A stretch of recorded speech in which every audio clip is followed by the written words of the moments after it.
다른 이해관계가 있을 수밖에 없는 결정에 대해 다수결로 그냥 결정할 수밖에 없다는 생각이신가요? 민주주의의 기본 원리는 다수결이다. 주식회사에도 똑같이 적용이 돼요. 자본을 많이 투자한 한 주 한 주가 기준이 되는 거죠. 대주주의 그 지배권을 강화하기 위한 BW나 CB의 발행, 일이 벌어질 때마다 구체적인 규제 나중에 만들지 말고 근본 원리를 흔드는 것은 아예 하지를 말자고 하면 어떻겠는가. 요즘 정부와 정치권 그리고 금융시장, 주식시장에서 화제가 되고 있는 키워드가 하나 있습니다. 상법 개정안인데요. 좀 복잡하게 느껴집니다만 어떤 내용이냐면 상법 안에 기업의 의사결정을 하는 이사들은 종전에는 회사를 위해서 회사의 이해관계에 충실하게 결정을 해야 된다. 이런 내용이 있었습니다. 근데 그러다 보니까 회사에게는 이로울 수 있고 회사의 이해관계에는 부합하지만 일부 주주들의 이해관계에는 불리하거나 혹은 특정 주주에게는 손해가 나는 그런 결정들이 나오는 경우도 있어서 학계나 업계에서는 이사들에게 회사뿐만 아니라 주주들의 이해관계에도 충실하게 그렇게 의사결정을 내리라고 아예 상법에 못을 박자. 이렇게 주장을 하고 나섰습니다. 그런데 재계에서는 취지는 좋으나 그렇게 하게 되면 오히려 부작용이 더 많다. 그건 안 되겠다라고 해서 의외로 또 강하게 반발을 하고 계셔서 오늘은 소액주주나 다양한 주주들의 권리를 주장해야 한다는 이야기는 그동안 많이 들었으니까 재계에서는 또 어떤 근거로 반대를 하고 있는지 이 얘기를 좀 들어보려고 해요. 한국경제인협회의 유정주 기업제도 팀장이 나오셨습니다. 어서 오세요. 예, 안녕하십니까? 예, 제가 앞서 잠깐 설명은 드렸는데 이사가 충실하게 결정을 해야 할 때의 이해관계는 회사를 위해서도 해야 되지만 주주를 위해서도 해야 된다. 이제 이렇게 바꾸자는 게 목소리고요. 그렇게 되면 어떤 것들이 좀 달라지고 특히 이제 재계에서는 뭐가 좀 걱정이 되세요? 바로 말씀 좀 들어보죠. 일단 오해를 조금 해소하고 가야 되는 게 그동안 이사들이 주주의 이익을 무시하고 경영을 했던 건 아니에요. 왜냐하면 당연히 주주들이 투자자인데 그들을 위해서 일하지 않으면 그들의 이익을 도모하지 않으면 누가 투자를 하겠습니까? 그러니까 이사의 결정이 그동안 뭐 무조건 회사만을 위하고 주주는 무시한다. 뭐 이런 정책은 필수가 없어요. 도저히 그런 상황이고 이제 다만 이사의 충실 의무가 그동안 이제 회사에 있었는데 이제 주주까지 확대가 되면 여러 가지 이제 경영을 하는데 약간은 문제가 생겨요. 그리고 법적으로도 사실은 좀 꼬여버립니다. 그 이유는 물론 이제 이사가 주주총회에서 이렇게 선출을 하죠. 선출을 하지만 실제로 계약을 맺고 일을 하는 건 회사입니다. 예. 그렇게 되면 회사에 대해서 직접적인 대리인으로서 법적인 계약 관계가 생기고 이사는 법적으로 회사를 위해서 일을 해야지 다른 사람을 위해서 일을 하게 되면 배임이 됩니다. 예를 들면 네. 바로 거기에서 네. 회사를 위해서는 일을 했는데 네. 다른 사람 즉 주주를 네. 위해서는 일을 안 하게 되는 케이스가 그럼 뭐 팀장님 입장에서도 존재할 수 있다는 거죠. 간혹 발생할 수도 있는데 예. 근데 여기서 이제 우리가 조금 주의해야 될 점이 뭐가 있냐면 우리가 이제 뭉뚱그려서 주주라고 얘기를 하지만 여러 가지 그 주주들이 있죠. 이제 흔히 말하는 대주주도 있고 소액주주도 있고. 소액주주도 있고 네. 장기 투자자도 있고 단기 투자자도 있고. 장기 투자자도 있고 예. 단기 투자자도 있고 뭐 행동주의 펀드도 있고 기관 투자자도 있고 뭐 등등등 많거든요. 만약에 일부에서 반대를 한다고 하면 주주는 어떻게 해야 하는 걸까요? 그 상법 그 네. 개정하자고 하는 목소리는 누가 반대하고 누가 찬성하면 반대하는 쪽에 주주가 있으면 그거 하면 안 된다는 뜻이 아니라 주주는 반대할 수도 있고 찬성할 수도 있는데 그것이 근본적으로 그런 주주들의 이익을 침해해서는 안 된다. 예를 들면 네. 당장 배당을 하시오라고 하는 그런 주주들이 있을 수 있는데 그럼에도 불구하고 우리 회사는 이거는 계속 유보해서 오래오래 끌고 가야 나중에 10년 후 20년 후에 또 대비할 수도 있고 설비 투자 그때 해야 됩니다. 죄송하지만 배당은 못해요 라고 이야기를 한다고 해서 그게 그 주주의 이익을 침해했다고 볼 수는 없잖아요. 주주의 의견과 좀 반할 뿐이지. 그러니까 충실 의무를 다 안 했다고 볼 수도 있는 거죠. 그러니까 일부 주주에 대해서는 예를 들면 배당 말씀을 하셨잖아요. 예. 그럼 우리는 투자할 거야. 뭐 한 80%의 주주가 동의를 했어요. 그들에게는 아무런 문제가 없습니다. 왜냐하면 동의를 했기 때문에. 다만 20%의 주주가 지금 내가 이렇게 요구를 했는데 안 들어줘? 이거는 너 충실 의무를 다 안 한 거야. 라고 억지를 부리거나 그게 법적으로 나중에 최종적으로 책임을 지게 될지 안 지게 될지는 그건 알 수는 없지만 그건 법에서 판단하는 문제죠. 예, 그건 어쨌든 고발은 충분히 가능하다는 거죠. 그간에는 그렇게 그러한 것이 어려웠다면 배임죄로 봐라 상법에 회사 주주에게 분명히 충실 의무를 다하라고 했는데 나 주주에 대해서 넌 충실 의무를 다하지 않은 것이야. 예. 그러니 배임이야. 라고 충분히 주장은 할 수 있는 거죠. 다만 지금 앞에 전제로 말씀드렸듯이 실제로 고발이 됐을 때 처벌로 이어지느냐 그건 물론 다른 문제입니다. 그러나 어쨌든 고발은 당하게 되는 거고 그렇게 되면 최종 판단은 사법부에서 하게 되고 검찰이나 그게 경영에 신경 쓰이고 피곤하다. 그렇죠. 당연하죠. 그 형사고발 당해 보시면 그 일반인으로서도 엄청 힘들잖아요, 사실은. 주주들이 이런 이야기를 하는 이유는 대표적인 그 사례가 뭐 몇 개 있습니다만 뭐 최근에는 LG에너지 솔루션이 물적 분할로 회사를 나누어서 동시 상장시키면서 일부 주주들이 피해를 받았다. 네. 이게 당시에 이거 결정하는 이사들이 주주의 이익에도 함께 복무해야 한다는 규정이 만약 상법에 있었다면 이렇게는 못했을 것이다. 그러나 지금은 인적 분할을 하든 물적 분할을 하든 거기에 대해서 이사들에게 따질 수 있는 그 근거와 법령이 없어서 상법을 좀 고쳐주세요라는 목소리 같은데 그 목소리에도 좀 다른 의견이 있으십니까? 그러니까 그게 법적으로 이의를 제기할 수 있느냐 없냐 현행 체계에서 그 부분은 좀 다툼이 있을 수는 있어요. 만약에 이사가 이런 결정을 해서 내가 손해를 봤어라고 하면 이사에 대해서 손해배상 소송 청구를 하면 돼요. 다만 이제 거기에 따른 문제는 내가 얼마나 손해를 입었는지 그 손해액 산정이라든지 이제 그런 예. 부분이 어려운 부분은 있어요. 거꾸로 손해를 입은 쪽이 입증을 해야 되는데 그렇죠. 상법을 이번에 이쪽 방향으로 개정을 하면 그거는 마찬가지예요. 우리나라 민사소송법의 기본적인 원칙은 이익을 주장하는 자가 입증을 하게 돼 있어요. 이게 들어오든 현행 상태든 똑같아요. 다만 제가 주장하고 싶은 건 물적 분할에 따라서 문제가 있다라고 좀 주장을 하시는 거잖아요. 정말 손해가 갔는지 안 갔는지 그건 이제 따져봐야 될 문제이긴 하지만 만약 그렇다고 치면 그 부분에 대해서 문제가 있는 부분을 개선을 해야죠. 물적 분할에 문제가 있으면 물적 분할에 대한 제도 개선을 해야죠. 그래서 금융위원회에서도 자본시장법 시행령을 개정해서 네. 주식매수 청구권을 도입을 했잖아요. 반대하는 주주에 대해서는 주식을 사라. 그런 식의 해결책이 제시가 돼야지 이사의 충실 의무는 상법상 굉장히 기본적인 원칙이에요. 너무 이사의 근본을 건드리는 그렇죠. 것처럼. 만약 그렇게 되면 일부 소수의 문제 때문에 다수의 선량한 경영자나 기업들이 피해를 볼 확률이 커요. 소송이 많이 남발될 우려가 그렇죠. 가장 크다는 그렇죠. 말씀이세요? 그러니까 사회적 비용을 많이 치르게 되고 정말 일부 극히 일부의 문제 때문에 대다수 선량한 기업들이 피해를 볼 확률이 커진다. 그래서 저희는 반대를 하는 거죠. 재계와 이것을 주장하는 쪽의 논리 중에 좀 서로 충돌하는 부분이 또 하나 있는데 이게 다른 나라들도 다 이런 이사가 주주를 보호해야 된다는 의무가 다 있다. 우리도 이런 거 입법하자는 쪽의 주장이고 그게 예. 재계는 그런 거 없다. 그거는 약간 반론하시는 오해가 것 있어요. 같아요. 창경협에서는 아예 입법례가 없다라고 주장하지는 않았어요. 입법례가 드물게 있어요. 그러니까 예를 들어서 가장 대표적으로 얘기하는 게 델라웨어주다라고 얘기를 해요. 미국 델라웨어주에 그런 게 있다. 예. 사실은 극히 일부 예일 뿐이지 우리가 알고 있는 주요 국가들 중에는 대부분이 이사는 회사의 충실 의무를 다해야 된다고 명시하고 있어요. 그리고 델라웨어주에서 이사와 주주를 같이 병기하고 있는 거는 학계에서는 관용적인 표현이다. 그러니까 회사의 이익은 주주의 이익과 동일하다는 전제하에서 그게 꼭 이사와 회사를 갈라서 회사의 이익과 이사의 이익을 비례적으로 해라. 이런 조항은 아니라는 거예요. 그러니까 제가 주장하는 게 아니라 학계에서 그렇게 말씀들을 많이 하세요. 일부는 있고 일부는 있어요. 입법례가 아주 없는 건 아니에요. 드물게. 거기에서도 우리하고 비슷한 고민에 따른 입법 그거는- 배경이겠죠. 그거는 모르겠어요. 왜냐하면 소수주주권 보호는 어느 나라나 다 있어요. 뭐 주주 대표 소송이 됐던 이사에 대한 손해배상 소송이 됐건 아니면 주주에 대한 주주 제한권이 됐건 이사 해임권이든 간에 다 그런 권리들은 일반적으로 주요 국가들에 다 있고 우리나라도 그 정도는 다 갖추고 있고요.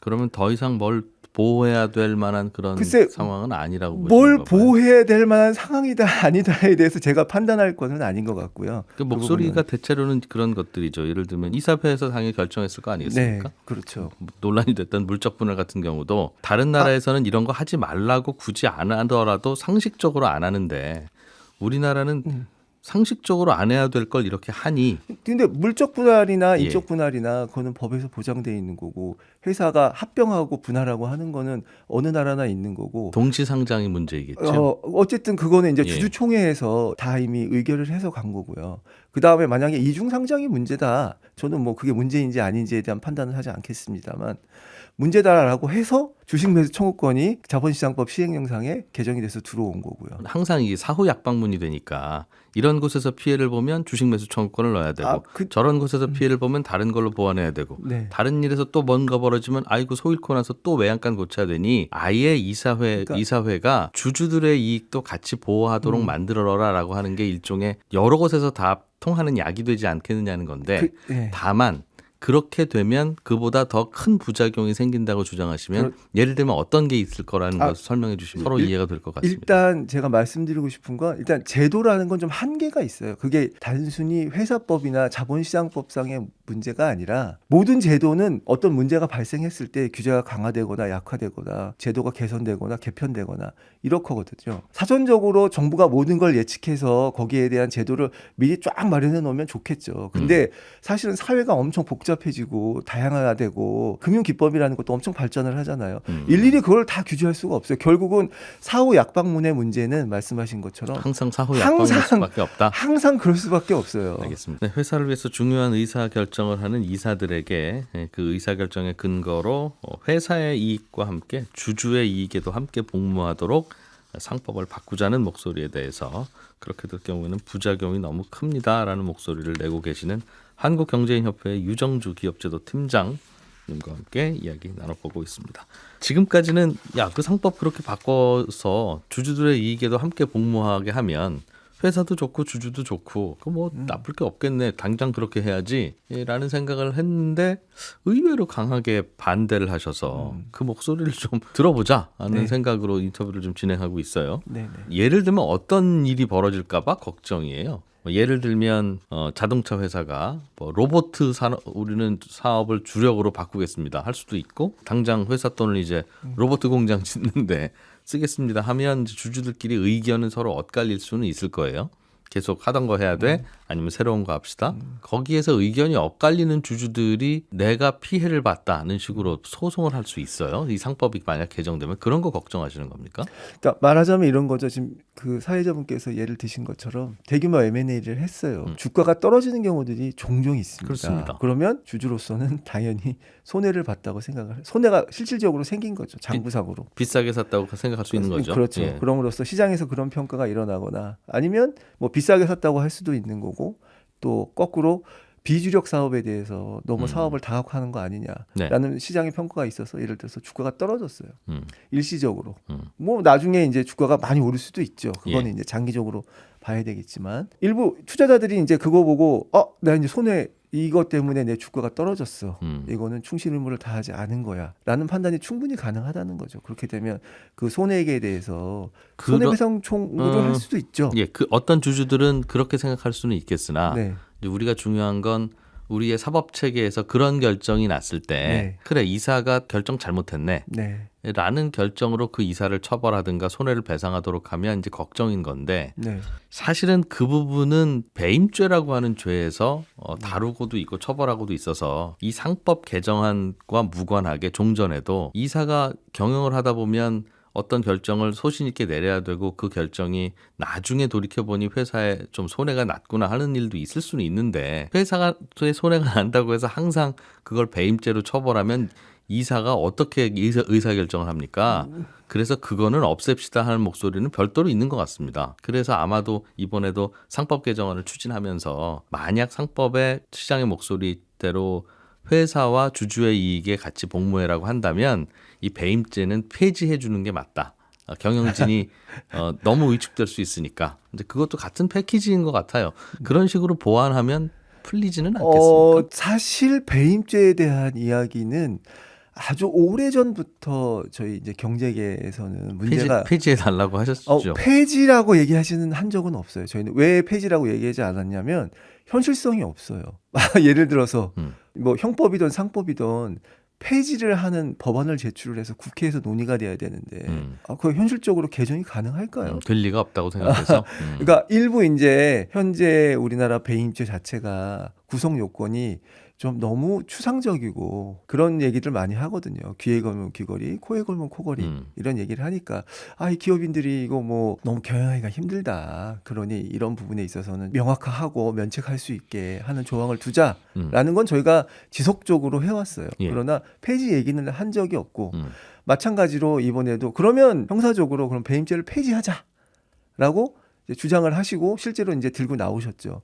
그러나 이제 이거에 대해서는 저희 입장은 배임죄는 배임죄대로 따로 논의를 해야 된다고 생각을 해요. 이거와 섞지는 말자. 야, 섞지는 말자. 이건 딜의 대상은 아닌 거예요. 이걸 같이 하는 이유는 말씀하신 대로 네. 이사들이 경영 판단을 할 때마다 모든 주주들의 말을 다 만족시킬 수 없는 상황에서 주주의 이익에 복무하라는 상법 조항이 생기면 주주들에서로부터 소송이 남발될 수도 있고 매우 피곤하니 그 부분에 대해서는 걱정 안 하게 해드리겠습니다라고 하는 거니까 패키지 아닐까요? 그 부분에 대해서는 동의를 해요. 하지만 제 생각에는 저희 입장은 패키지 딜의 대상은 아니에요. 왜냐 아까도 말씀드렸지만 이건 이거 나름대로 이 이사의 충실 의무 예의가 나오기 전부터 수년 10년 훨씬 넘었을 거예요. 예, 배임죄는 그럼 별도로 예, 얘기하고 예, 그럼 별도로 오늘은 얘기된다, 이거죠. 이사의 충실 의무에 대해서 네.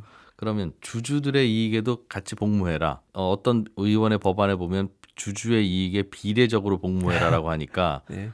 대주주가 70% 지분을 갖고 있고 소액주주가 30이면 이사의 결정은 70%는 대주주를 위해 30%는 소액주주를 위해 결정해야 한다는 뜻이어서 실무로는 어떻게 해야 되는지는 잘 모르겠어요. 네. 그러나 취지는 서로 이해가 되실 테니 그런 류의 법안이 통과됐을 때 어떤 부작용이 있을지 좀 그럼 서로 좀 예를 들어서 고민을 해보죠. 이제 뭐 답을 말씀을 하신 거죠. 예를 들어서 로봇 사업을 한다고 칠 때 70%의 대주주는 합병에 찬성을 하고 나머지 30%의 주주는 반대를 해요. 그러면 비례적으로 이분들에 대해서 어떻게 보장을 해줘야 되는 건가요? 방법이 없다는 얘기예요. 제 말씀은. 그러니까 합병을 절반만 할 수도 없는 거고 예. 다른 주주에 비해서 이 사람들한테 더 뭐를 줄 수도 없어요. 왜냐하면 주주 평등의 원칙이라는 게 있기 때문에 특별한 주주에 대해서 더 많은 이익을 줄 수도 없어요. 예를 들면 회사에서 특정 대주주의 경영권을 강화하기 위해서 CB나 BW를 헐값에 발행하는 경우 있잖아요. 그럴 때 소액주주는 그 권리를 받지 못하지요. 이사회에서는 대주주를 대상으로만 CB를 발행하도록 하고 그게 통과되면 되니까.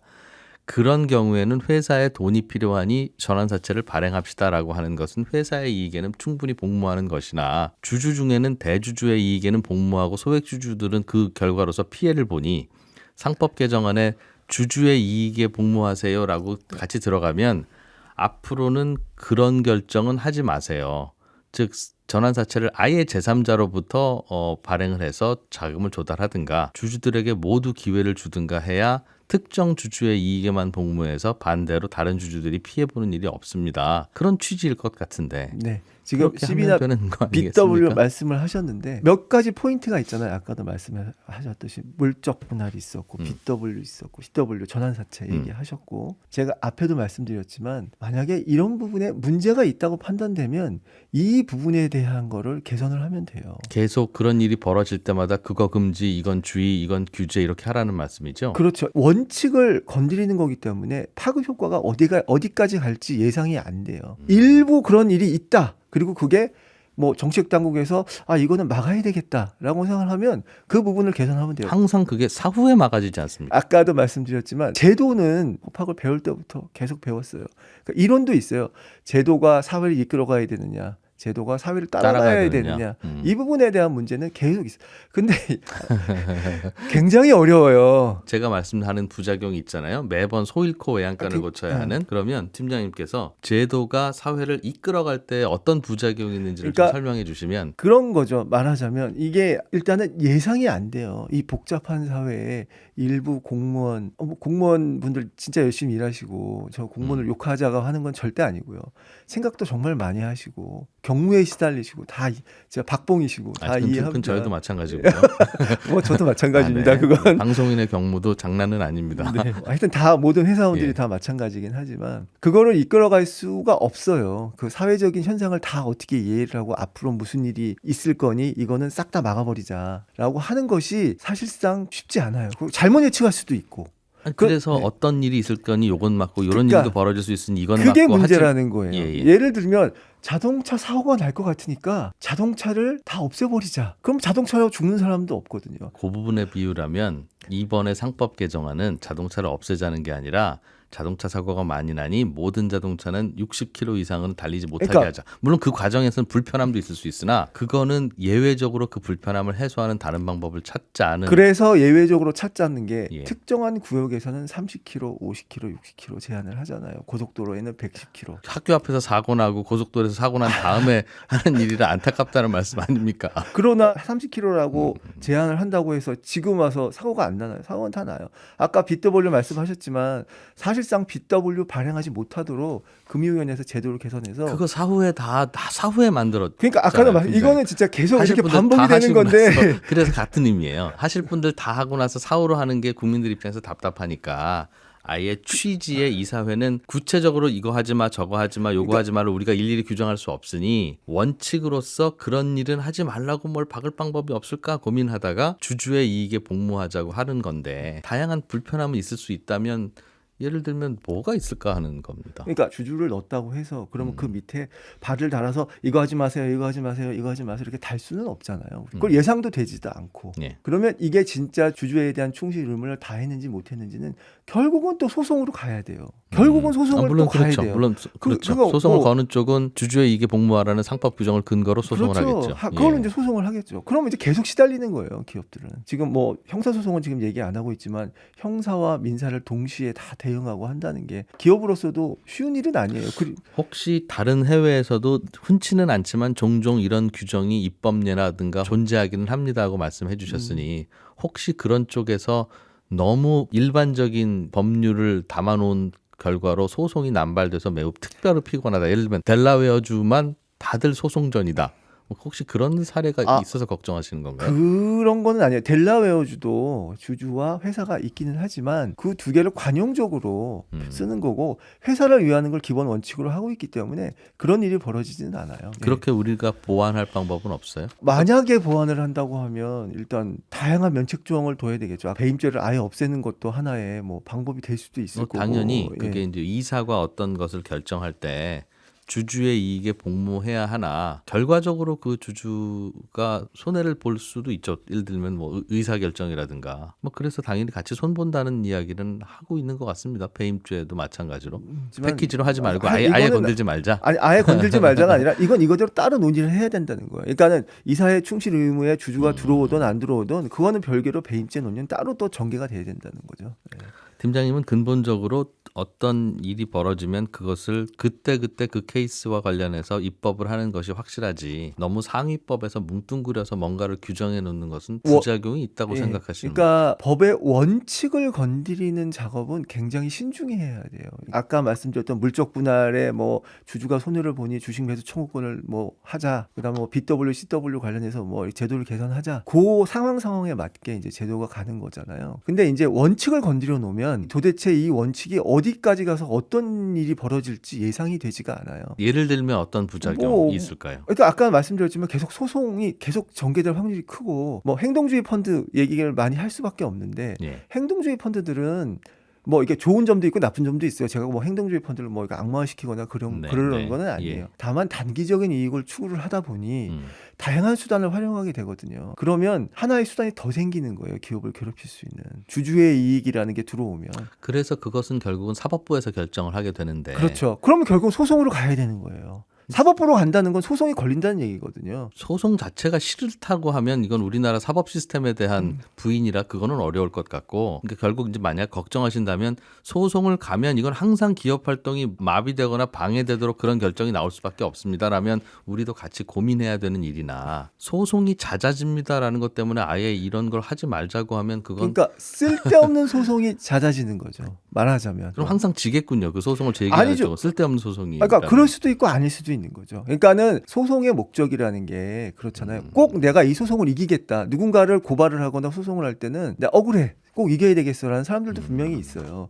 하지만 반대로 소송을 레버리지로 해서 나의 이익을 추구하겠다는 전략적인 활용이 가능하거든요. 알겠습니다. 네. 그러면 팀장님께서는 이겁니까? 그럼 한쪽에서는 소송이 남발되어서 기업 활동에 자꾸 마찰이 생기고 불편해지고 비용이 많이 드는 비용이 거죠. 많이 드는 어려움과 네. 이제 이쪽 한쪽 편을 대신해서 설명을 해드렸습니다만 어떠한 원칙에서 항상 주주의 이익에 복무하지 않다 보니 일부 주주들이 손해보는 일이 계속 벌어지면 이걸 항상 사후 약방문식으로 입법을 통해서만 규정을 하고 규제를 할 수밖에 없는 이 현실의 불편함 두 가지를 저울질할 때 기업들이 느끼는 소송의 불편함을 좀 더 무겁게 우리 사회가 받아들여 달라. 그렇죠. 일단 뜻입니까? 뭐 단순하게 말씀드리면 뭐 그렇고요. 계속 이렇게 순환이 되는데 제도적으로는 앞서가기가 쉽지가 않아요. 아예 하지 말자, 아예 꽉 막아버리자 그런 게 아닌 이상은 어떠한 원칙이 있고 그거에 따른 문제는 그때마다 말하자면 이렇게 정밀 타격을 해야지. 이게 융단 폭격을 하면 많은 피해가 발생을 하잖아요, 주변에. 그런 소송이 남발될 것까지는 저도 그럴 것 같습니다. 그럴 수 있을 것 같아요. 네. 남발됐을 경우에는 그런 법무 비용도 많이 들고 불편을 하겠죠. 그러나 그 결정 자체가 다시 번복돼야 한다거나 그런 일까지는 안 벌어지실 걸로도 보시는 거죠. 그거는 모르는 거죠. 지금 이제 사회자님께서는 예. 이렇게 뭐 방송이고 하니까 매우 네. 단순화시켜서 이제 말씀을 하실 수밖에 없고 단순하게 말씀을 하시는데 예. 똑같은 M&A나 뭐 기업 분할이라고 하더라도 그 상황이나 사실관계에 예. 따라서 상황은 많이 달라질 수 있어요. 예를 들면 기업 분할을 했어요. 네. 조세 포탈의 목적이 될 수도 있어요. 그럴 수 있죠. 예, 수도 그렇게 있어요. 의심받을 수도 있죠. 그렇게 다만 또 어떤 때는 정상적인 기업 분할일 수도 있어요. 그러니까는 그 상황에 따라서 주주의 이익을 해야 했느냐 손해를 끼쳤느냐 끼치지 않았느냐가 결정이 되는 거지. 이렇게 단순하게 해서 이 경우는 일도 양단해서 딱 손해 이게 사실은 쉽지는 않아요. 그러니까 어차피 소송으로 모든 것은 다 간다. 결국은 사법부가 판단에 따라서 이거는 회사의 손해가 되든지 주주의 손해가 되든지 이제 그게 판단이 되는 거라 제가 뭐 예를 못 드는 건 정말 죄송합니다. 그거는 그 부분에 대해서는 뭐 저도 죄송하게 생각을 하는데 그렇게 쉽게 일도 양단해서 뭔가 예를 들어서 말씀드리기는 굉장히 어려워요. 배임죄와 관련해서는 폐지를 해야 하는 쪽이 옳은 방향이나 뭐 방향은 뭐 동의를 합니다만 네. 그 부분에 대해서는 별도로 알겠습니다. 가야 된다. 이 이야기가 우리가 이제 하게 된 것이 뭐 다른 이유도 있습니다만 최근에는 이제 밸류업 한국 주식이 이상하게 저평가되는 것 같다는 것 때문에 그걸 좀 고쳐보려면 이런 거 좀 하면 어떻겠느냐라는 논의로 흐르는 것 같아요. 밸류업과 관련해서는 혹시 기업들은 어떻게 생각하고 계십니까? 자, 저도 이 부분에 대해서는 좀 말씀을 드리고 싶은 게 금융당국에서 밸류업을 처음에 시작할 때 찾아보시면 많이 나올 거예요. 회의도 많이 가서 얘기를 들어보고 하면 밸류업의 목적은 배당을 많이 주거나 단기적으로 주가를 부양하는 게 목적이 아니다라고 수차례 강조해 왔어요. 기업의 장기적인 발전 그에 따른 주주의 이익 충분히 저는 공감해요. 그 부분에 대해서는. 다만 지금 이 이사 충실 의무는 오히려 지금 밸류업 취지와는 거꾸로 가는 것 같아요. 그러니까는 이렇게 해서 시끄럽게 만들어서 경영권 분쟁까지 갈지 안 갈지는 모르겠지만 꼭 분쟁이 있는 것처럼 해서 단기적으로 주가를 띄우려고 하는 거 아니냐라는 생각이 좀 많이 들거든요. 밸류업 프로그램을 가동하면 밸류업 프로그램을 가동하는 그게 아니라 밸류업 프로그램의 원래의 취지와는 좀 달리 가는 게 아니냐라는 그런 생각이 든다는 거죠. 그 밸류업 프로그램이 잘 작동하면 궁극적으로 주가도 오를 거라는 기대는 하고 거기에 대해서는 동의가 되는데 네, 처음에 말씀드렸잖아요. 밸류업 프로그램의 취지는 단기적 주가 부양이 아니다라는 이야기를 제가 한 얘기가 아니고 물론 그렇습니다. 금융당국에서 굉장히 이야기를 많이 했었어요. 그럴 리도 없고요. 그럴 리도 없고요. 저도 그렇게 생각해요. 그런데 주주의 충실 의무 확대라든지 이런 부분은 오히려 거꾸로 단기적 주가 부양에 이용될 확률이 더 크다. 저는 그렇게 생각이 들어요. 의사진이 주주를 위해서 결정을 하라는 그 조항 때문에 그렇죠. 행동주의 펀드나 단기적 이익을 추구하는 그런 데들이 들어와서 주가 부양이나 뭐 자사주 소각이나 등등을 요구하면서 소송을 주가를 진행할 경우 그렇죠. 소송을 진행하면 주가를 인위적으로 띄워서 그러니까 펀더먼탈과 관계없이 그러면 배당할 수 있는 돈이 회사에 쌓여 있는데 배당을 안 하는 행위 나중에 다른 용도로 쓰기 위해서이겠지요. 네. 마찬가지로 자사주를 샜는데 뭐 아직 우리 규정이 그렇진 않으니까 소각을 하지 않고 보유하는 행위가 상법이 개정돼서 이사들이 회사의 이익에만 복무하지 말고 주주의 이익이 함께 복무하라고 하면 현재 그렇게 이익 금액이 있으나 배당을 안 하거나 자사주가 있으나 소각을 안 하는 행위가 그 규정에 충돌해서 소송에서 패소할 가능성도 있습니까? 지금은 배당을 하고 안 하고는 완전히 회사가 결정하잖아요. 이사회가. 그러니 주주들이 100%가 모여서 목 놓아 외쳐도 안 되는 건데 그게 바뀌면 결과가 달라질 수 있다고 생각하세요? 글쎄요. 거기까지는 잘 모르겠어요. 근데 말씀드리고 싶은 건 일단 최근에 기업들이 자사주 소각도 많이 하고 배당도 옛날보다 훨씬 많이 해요. 다만 우리 미국하고 비교를 많이 하잖아요. 예. 미국하고 우리하고 좀 다른 점이 있다는 거는 말씀을 드리고 싶어요. 그러니까 우리나라 이제 시총 상위 기업들을 보면 뭐 삼성전자나 하이닉스나 현대자동차 대규모 시설 투자나 메인테넌스에 돈이 많이 들어가는 산업들이 많아요. 우리나라 제조업들. 산업의 특성이죠. 예, 산업의 예. 특성이에요. 그러니까 네. 내가 현금을 당장 많이 가지고 있는 것처럼 보이지만 쓰일 때가 많아요. 반면에 네네. 코카콜라 같은 소비재가 아니니까. 그렇죠. 미국 예. 같은 경우는 IT나 서비스업이 많거든요. 그러니까 배당 많이 해도 돼요. 그리고 자산 소각 많이 해도 돼요. 크게 문제가 없어요. 미국 같은 경우에는 자산 소각해도 차등 의결권이나 이런 것들을 도입해서 경영권 예. 뭐 충분히 유지할 수 있잖아요. 유상증자 하더라도. 상황이 다르다는 것에도 동의를 하고 네. 회사가 돈이 있다고 해서 반드시 지금의 주주들에게 다 나눠주고 끝내라는 그 주주들의 목소리도 무리라고는 생각합니다. 그런데 질문 드린 건 그런 것의 걱정에는 서로 동감을 하지만 이 오늘의 주제인 상법이 그렇게 개정될 경우에는 회사에 100억 원 있잖니 지금 당장 90억 원은 배당해라. 나중에 무슨 일이 있을지언정. 이라고 하는 주주들이 그 조항을 통해서 요구를 할 경우에 회사는 꼭 들어줘야 되는 상황이 올 것 같은 불안감이 드시냐는 질문입니다. 그거는 잘 모르겠어요. 아닌 것 같기도 해요. 그렇게까지는 아닌 것 같기는 한데 예. 그러니까 그거를 빌미로 이제 괴롭힐 수는 있겠죠. 주주에 대한 이사의 충실 의무를 가지고 계속 괴롭힐 수는 있겠죠. 그게 이제 만약 진짜 소송을 했다. 근데 소송에서 회사가 질 거냐? 그 부분에 대한 판단은 전혀 모르겠어요. 그거 그러라고 만든 법도 아니고 그게 맞- 져서도 안 된다고 저도 생각합니다. 취지에 대해서는 네. 사회자분께 충분히 동의해요. 예. 근데 이제 실제로 소송에 갔을 때 판단이 어떻게 될 거냐는 불안하다는 말씀이군요. 저 모르는 거죠. 그리고 일단 소송에 걸리면 거기에 대한 뭐 대응이라든지 뭐 이런 또 비용이 또 들어가게 되니까 이거야말로 진짜 쓸데없는 짓이거든요. 거꾸로 또 말씀을 드리면 회사도 열심히 소통을 해야 돼요. 내가 현금이나 자사주가 있는데 소각을 하지 않는 이유는 이런 거고 돈을 많이 들고 있는 건 이런 이유고 올해 배당이 적은 이유는 이런 이유입니다. 예. 라고 충분히 투자자들한테 설명을 해야 돼요. 그런 의무는 충분히 해야 돼요. 왜냐? 투자자니까. 네. 당연히 설명하고 설득해야 되는 작업은 해야 되는 거거든요. 다만 그런 작업은 분명히 우리 기업들이 지금까지 좀 미흡한 면이 있었다. 그리고 그런 거는 분명히 인정을 하는 바이나 그렇다고 해서 그것 때문에 회사법의 근본 원리까지 바꿔야 되느냐 그 예. 부분은 아닌 것 같다는 거죠. 막연한 불안감이 좀 크신 것 같다는 생각은 듭니다. 물론 이제 실제로 되고 나면 그게 막연한 불안이 아니라 실제 불안이었구나. 그러니까 이제 모르는 거죠. 왜 들 아까도 수도 있긴 말씀드렸지만 네. 이게 굉장히 추상적인 원칙을 건드리는 거다 보니까 구체적으로 이게 시장에서 어떤 식으로 나타날지에 대한 예상이 쉽지가 않아요. 그래서 더욱더 불안한 거고 원칙을 건드려 놓으면 그 부작용이 나중에 어떻게까지 전개가 될 거냐 이 부분이 예상이 안 되는 거예요, 사실은. 그다음에 이게 입법례도 사실은 아까 일부 있지만 대다수 국가에서는 왜 그렇게 하지 않느냐 그러면 그렇게 좋은 거면 국회에서도 그렇게 해야죠. 모든 나라에서 다 다 했어야죠 되는 거 아닌가? 이미 글로벌 스탠다드가 됐어야 돼요. 근데 글로벌 스탠다드가 아니잖아요. 이거는 분명히 그간의 뭐 확립된 원칙이자 뭔가 선진국이라 우리나라도 선진국이지만 이 법 역사가 깊은 나라에서도 그렇게 하지 않는 이유가 분명히 있을 것이다. 저는 그렇게 생각이 듭니다. 이게 저도 근거 없이 여쭙는 거긴 합니다만 공부를 하고 한 건 아니라 네. 법이 모든 것을 다 규정할 필요 없는 것은 상식의 최소한이기 때문인데 우리나라에서만 유독 상식적이지 않은 일이 자주 발생해서 그거라도 법으로 만들자는 그런 변화가 있는 것은 혹시 아닐까요?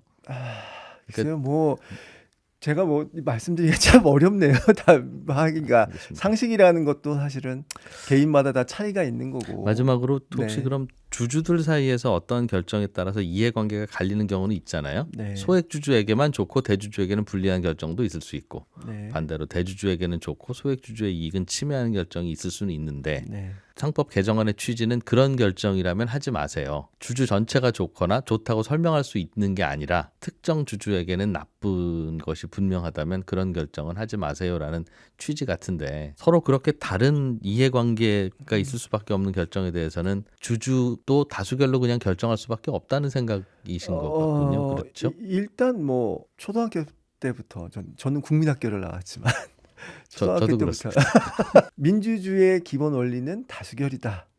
라는 걸 수없이 배워왔죠. 국회에서도 마찬가지죠. 51대 49라고 하더라도 다수의 결정에 의해서 모든 법안이 만들어지고 결국은 뭐 가는 거고. 물론 그 사이에 뭐 서로 협의도 하고 다 하겠죠. 그러나 이제 끝까지 반대하고 뭐 강행하기도 가끔은 강행하기도 하고 뭐 이제 이렇게 하잖아요. 그 회사 그 원리가 회사 주식회사에서 똑같이 적용이 돼요. 다만 국회는 사람의 표, 국회의원이 가지고 있는 한 표 한 표가 기준이 되지만 여기는 자본을 많이 투자한 한 주 한 주가 결국은 기준이 되는 거죠. 그러니까 상식이죠. 예, 예. 그건 상식인 거고 음. 기본 원리인 거고. 그러니까 51%의 의결권을 행사하는 사람이 49%의 의결권을 행사하는 거를 항상 51% 쪽으로 따라갈 수밖에 없는 거예요. 그거는 어쩔 수 없는 한계예요. 왜냐? 49를 보호하기 위해서 이번처럼 개정안을 만들면 그건 이제 다수결의 근본 원리를 흔드는 거라고 흔들 수 보시는군요. 있죠. 흔들 수도 있죠. 이게 민주주의 원리는 그렇잖아요. 다수결의 원칙에 의해서 결정된 거는 소수는 존중한다. 마찬가지죠. 그 원리는 51%의 주식회사에서 51%가 동의를 하면 49%는 그거에 대해서 존중을 해줘야 되는 거예요. 물론 51%가 결정한 사항이 나중에 잘못돼서 회사가 망하면 이 사람들이 더 큰 피해를 봐요. 왜냐? 다수의 주식을 더 많이 투자했기 때문에. 결국은 책임은 자기가 지는 거예요. 더 많은 손해를 보고. 여기까지 논의가 진전됐으니 조금만 하나만 더 붙이면 다수결의 원칙으로 모든 것을 결정하더라도 그 다수결로 여부로 결정할 그 사안이 뭐 예를 들면 한국의 인구가 너무 많아졌을 때 수도권에 있는 인구만 가지고 그냥 나라를 운영하는 게 편하니 다른 분들은 그냥 나가시지요라고 하는 거라든가 근본적으로 이건 다수결로 하면 이분들이 이기긴 하겠으나 이건 하나의 국가를 이루어서 뭔가 결정할 수 있는 사안은 아니구나라고 하는 사안은 올리지도 말아야 되잖아요. 너무 극단적인 예를 그쵸? 드신 것 같은데. 그런데 이제 최근에 이제 이런 사안에 대해서 고민이 튀어나오는 다양한 이유들이 보면 야 어떻게 저런 결정을 하지 기업이 이사회가?라고 하는 것들이 좀 있어서 그런 게 아닌가. 예를 들면 대주주의 그 지배권을 강화하기 위한 BW나 CB의 발행 이것도 나중에야 법으로 뭐 막아졌고. 그럴 수밖에. 아까 뭐 계속 그렇지만 물적 분할, 일적 분할이든 항상 그거는 그렇게 될 수밖에 없죠. 네, 구조적으로 그렇게 될 수밖에 없죠. 구조적으로 그렇게 될 수밖에 없는 거라서 아예 이런 걸 우리가 항상 일이 벌어질 때마다 항상 구체적인 규제로 나중에 만들지 말고 근본 원리를 흔드는 것은 아예 하지를 말자고 하면 어떻겠는가. 상법 개정 같은 계속 이제 그게 너무 위험하고 너무 막연하고 너무 추상적일 수 있다는 말씀이신 거라는 거죠. 네. 그러니까 그게 뭐 같은 얘기지만 파급 효과가 어디까지 미칠지 알 수가 없어요. 그러니까 우리 국가도 마찬가지잖아요. 민주주의 원리를 흔들어 버리면 우리 사회가 어디로 갈지 몰라요. 그거랑 유사하다고 보시면 돼요. 그런 걱정도 충분히 일리 있다고 생각합니다. 예. 감사합니다. 예. 일부 뭐 주주분들은 저를 욕하실 수도 있겠지만 좀 편하게 말씀드리면 아니요, 당연히 뭐 다양한 의견들을 뭐 다양한 주의해야죠. 의견들이 예, 있으니까 주주도 사실은 뭐 여러 부류의 주주가 있는 거고 그럼 뭐 항상 소수주주의 이익만을 위해서 대주주는 희생을 해야 되는 거냐 그런 거는 아니잖아요. 건 아니고 예. 그럴 리도 없지 그러니까 않습니까? 그럴 리도 없겠지만 그래서도 안 네. 되는 거잖아요. 네. 근데 이 원칙이 들어오면 우리 근본 원칙 자체가 흔들릴 수도 있기 때문에 좀 그런 걱정이 있는 거죠. 그러면 좀 보완해서 이렇게까지 하는 건 괜찮다. 이러면 근본을 흔들 수 있으니 네. 당신들이 걱정하는 게 뭔지는 알겠으니 이런 걸로 좀 해봅시다라는 절충안은 있기 어려울까요? 지금은 절충안을 뭘 말씀드리기가 굉장히 애매해요. 근본 원리를 건드리는데 어떤 보완책이 있을 수 있을까? 약간 저희도 고민이 필요한 것 같아요. 그 부분은. 알겠습니다. 한국경제인협회의 유정주 기업제도 팀장과 함께 최근의 상법 개정안과 관련한 이야기를 나눠봤습니다. 오늘은 여기서 마무리하고 조금 더 또 토론의 불씨가 더 뜨거워지거나 하면 한 번 더 모셔서 또 그때 이야기를 좀 그러시죠. 들어보도록 하겠습니다. 예, 알겠습니다. 예, 감사합니다. 고맙습니다. 네, 고생하셨습니다.